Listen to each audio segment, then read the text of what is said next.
Okay, we are live again, and we are going to wait for people to come in. While we wait for people to come in, today's topic is around speed and why it's something that will make you or break you. So people often talk about, oh, you have to be patient in the long term, and basically they overcompensate and they're too patient in the short term. So it's really important to kind of distinguish the two. If you are, it's good to be patient long term, which just basically shows that you understand that good things take a long time to compound. So Google compounding interest. Hello, Manav. Number one again. Thank you for being here. Number one. So, when you think about people are like, yeah, you should be patient, whatever, but it doesn't mean that they're not patient in the short term. It means that they're still really impatient and almost a little crazy in the short term. They're trying to get things done really quickly, right? So they're getting a lot of things done quickly in the short term, knowing that it's going to compound in the long term, right? And a lot of people mistake it like, oh, we shouldn't overwork. Hello, Puneet. Manav, I'll check out the email. My open rate on email is really bad. It's like 3 to 4%. So not the best way to contact me, but I'll try to look for it. So thank you for that. And so if you think about speed, and the people that are making excuses saying like, oh, you shouldn't, we should work 5 days a week, whatever, but that's totally fine. It just depends on what you're looking for. If you have really high aspirations and really tough goals, chances are you probably have to work harder, right? You have to work with people that, if you have really unrealistic goals, and then you have to work with people that are willing to work hard with you to achieve those goals. Now, if you say, okay, I want to design a lifestyle for myself where I can travel around the world, travel with my family and not have to work that much, that's totally fine too. You can totally design that. But making blanket statements around, making these blanket statements saying, oh, I don't think people should work too much. This is like, people talk too much about hustle porn, and then so people skew too much in one direction versus another, right? And then people voice their opinions. I think it just depends on what you're looking for. So I'll give you an example. So Manav and Chris, the best way to contact me might be Twitter, I guess, or you could DM me on Instagram. This might be a little plug to follow me on Instagram. It's Ericosu, ERIC. O as an orange, S as a sugar, IU. You can DM me and just add me.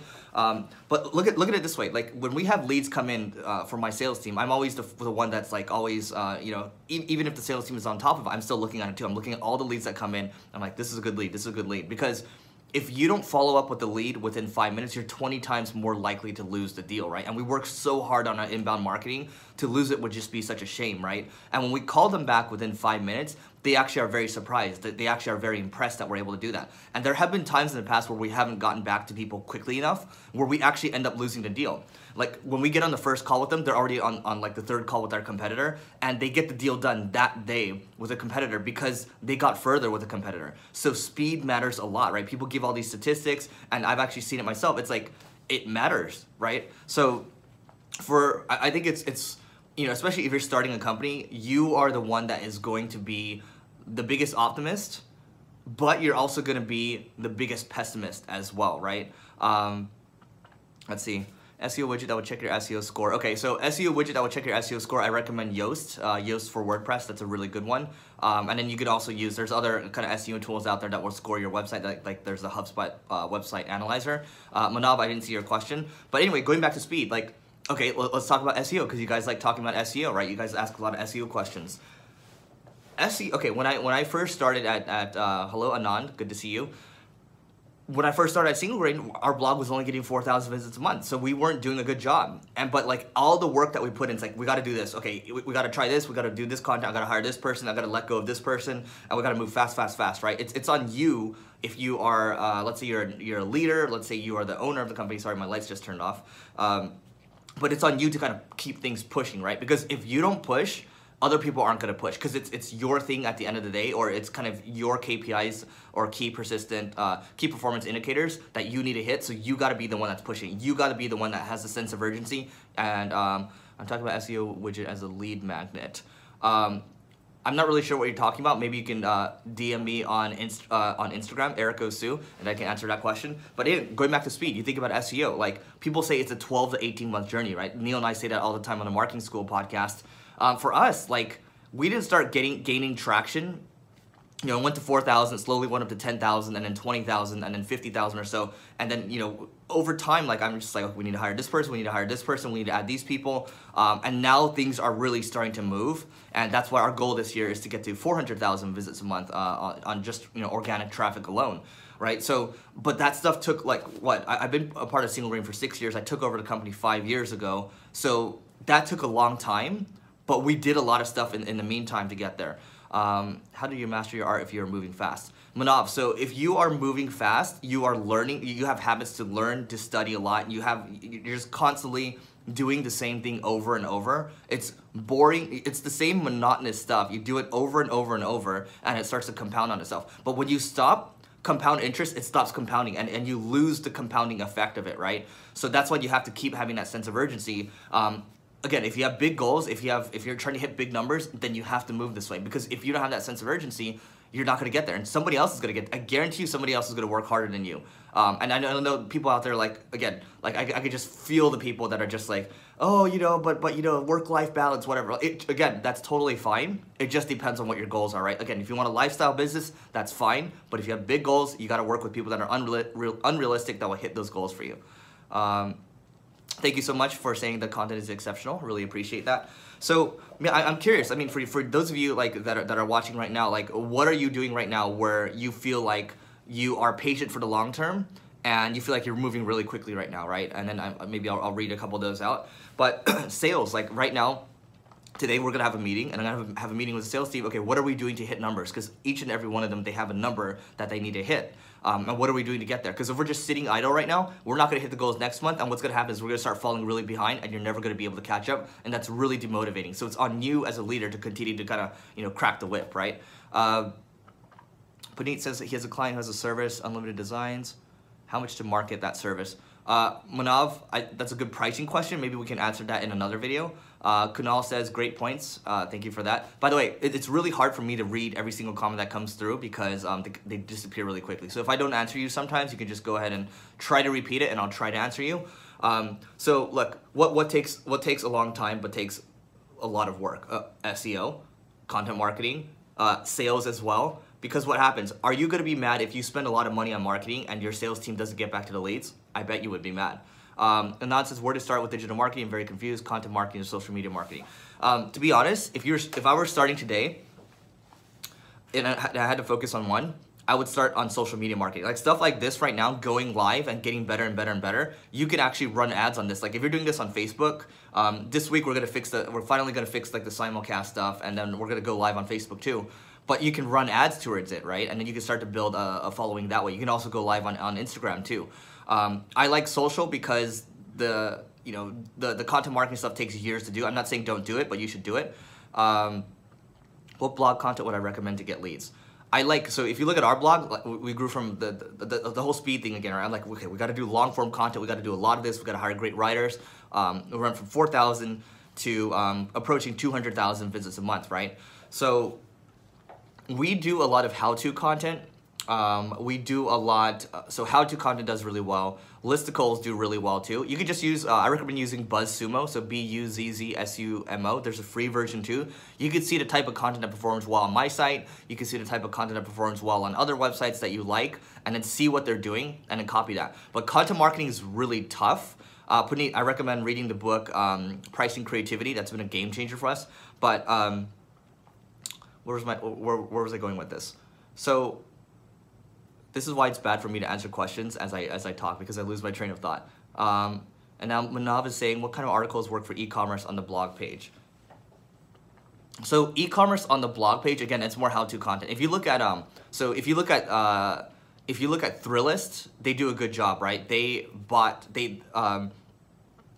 first business was Threadlist.